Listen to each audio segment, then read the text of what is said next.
Hello everyone. The next reaction we are going to study today is Finkelstein reaction. बहुत easy है लेकिन important reaction है. This is used to prepare alkyl iodides.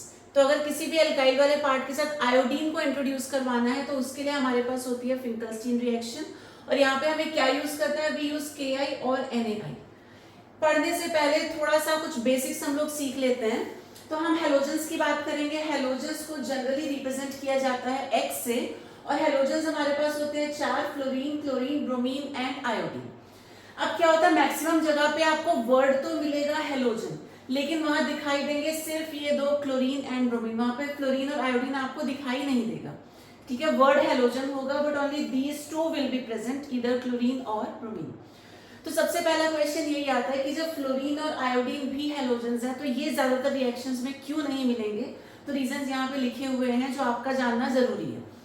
Fluorine जो होता है, fluorine अपने group का सबसे टॉप का एलिमेंट है. तो this is exceptionally small in size. इसका साइज बहुत ही छोटा होता है. पीरियोडिक टेबल की अगर हम बात करें तो fluorine almost at the right hand side होता है. लेफ्ट टू राइट जाने में साइज डिक्रीज होता है. तो ठीक है, यहाँ आते आते साइज डिक्रीज हो गया. अपने ग्रुप का भी ये सबसे टॉप वाला एलिमेंट है तो इसका साइज काफी छोटा होता है. अब छोटा होने की वजह से इसकी जो रिएक्शन है या तो होगी एक्सप्लोसिव या हम कह सकते हैं अनकंट्रोल्ड रिएक्शन. हम प्रोडक्ट कुछ और बनाना चाहते हैं लेकिन बन जाएगा कुछ और, हम कंट्रोल ही नहीं कर पाएंगे, या बहुत ज्यादा एक्सप्लोसिव रिएक्शन होगी. देयरफॉर फ्लोरीन को नॉर्मल रिएक्शंस में यूज नहीं किया जाता. इन द सेम वे अगर हम आयोडीन की बात करें तो अपने ग्रुप में आयोडीन जो है लास्ट मेंबर है. तो आयोडीन का जो साइज है वो काफी बड़ा है. तो this is very very large in size. अब बड़ा साइज होने की वजह से जो आयोडीन की रिएक्शन है या तो बहुत स्लो होती है. हम अभी रिएक्शन स्टार्ट कर रहे हैं, प्रोडक्ट हमें अभी चाहिए, प्रोडक्ट मिल रहा है 2, 3, 4 घंटे के बाद, तो उससे कोई फायदा नहीं है. तो इधर the reaction is very very slow, या फिर रिएक्शन कैसी होती है, रिवर्सिबल होती है. हमने कोई एक रिएक्शन प्रोसीड करवाई, प्रोडक्ट मिला, लेकिन प्रोडक्ट अगेन ब्रेक होकर रिएक्टेंट हमको वापस दे देगा. तो क्योंकि रिएक्शन रिवर्सिबल हो जाएगी तब भी आयोडीन को यूज करने का कोई फायदा नहीं है. बट यस, हमारे पास एक ऑल्टरनेट है. जहां जहां आयोडीन की रिएक्शन रिवर्सिबल होती है वहां हम कोई ना कोई स्ट्रॉन्ग ऑक्सीडाइजिंग एजेंट यूज कर लेते हैं, लाइक HNO3 और HiO3.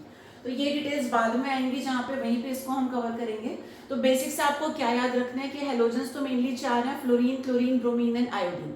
दिखेंगे आपको bromine and chlorine in most of the reactions. Fluorine क्यों नहीं होगा? बिकॉज इसका साइज बहुत छोटा है, रिएक्शन इज अनकंट्रोल्ड और एक्सप्लोसिव.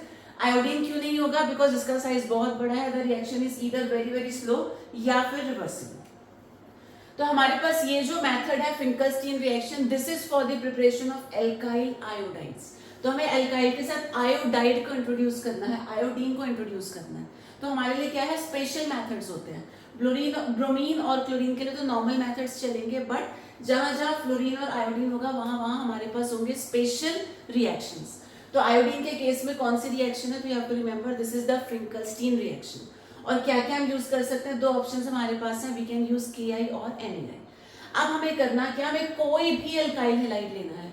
कोई भी का मतलब क्या हुआ, क्लोरीन या ब्रोमीन. जैसे आपको बताया था ना, वर्ड तो हेलोजन लिखा होगा या X लिखा होगा जनरली, बट उसका मतलब क्या निकल के आएगा, क्लोरीन और bromine.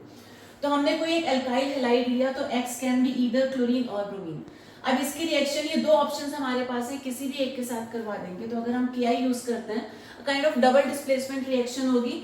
This R will combine with I, तो यहाँ से RI बन गया. K will go with X, तो ये साइड प्रोडक्ट हो गया KX.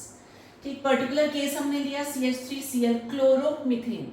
अब हम चाहते हैं कि हमें तो आयोडोमीथेन चाहिए, तो आयोडीन डायरेक्टली तो आ नहीं पाएगा. तो हमारे पास स्पेशल कौन सी रिएक्शन है, फिंकलस्टीन रिएक्शन. तो हमें दूसरे हेलोजन वाला एल्काइल हैलाइड लेना पड़ेगा. उसकी रिएक्शन अगेन Ki या NaI के साथ हम लोग करवाएंगे, again in the presence of dry acetone. Process वैसा ही रहेगा, CH3 will react with I. तो यहाँ से मिल गया CH3, तो आयोडोमीथेन हमको मिल गया. ये हो जाएगा side product which will be NaCl. एक और एग्जांपल है यहाँ पे, CH3Br प्लस हमने क्या ले लिया, Ki लिया है. ड्राई एसीटोन फिर से यूज किया गया. अगेन ये जो अल्काइल वाला पार्ट है, this will react with iodine, तो ये बन गया CH3I. जो 2 पार्ट्स बचे, K will combine with Br to give KBr. तो इन शॉर्ट क्या आपको याद रखना है कि फ्लोरीन और आयोडीन डायरेक्टली नहीं आ सकते, स्पेशल मेथड्स हैं. आयोडीन के लिए है फिंकलस्टीन रिएक्शन. तो हम कोई दूसरे हेलोजन वाला कंपाउंड लेंगे. दूसरे हेलोजन का मतलब क्लोरीन या ब्रोमीन. तो इनका वाला कंपाउंड हमने ले लिया. रिएक्शन करवानी है Ki या फिर NaI के साथ in presence of dry acetone, double displacement reaction होगी और हमको हमारा प्रोडक्ट मिल जाएगा।